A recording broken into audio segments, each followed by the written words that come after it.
বাড়ি কোথায়? পরানপুর পটুলা। আমি সাহায্য করছি তো, গরিবের বন্ধু, নাম শুনেছো?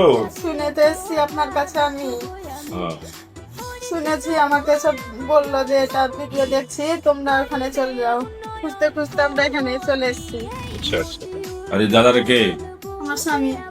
তোমার স্বামী? সুগারের জন্য চোখের সমস্যা হয়ে গেছে। সুগারের জন্য চোখের সমস্যা হয়ে গেছে? হ্যাঁ। জমি জমা নাই তোমাকে? না, কিচ্ছু নাই। ছেলে পেলে কয়টা? 3টা, 2টা মেয়ে আছে, এটা ছেলে।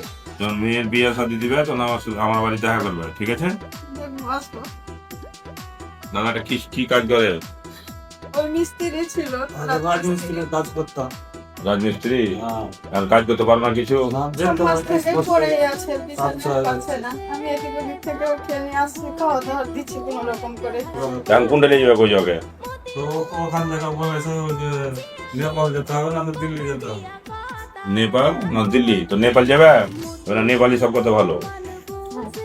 তোমার কিছুদিন থামো, আমি নেপাল পাঠিয়ে দেবো তোমাকে। নাম্বার লে নিচ্ছি কিনা আমি তোমাকে।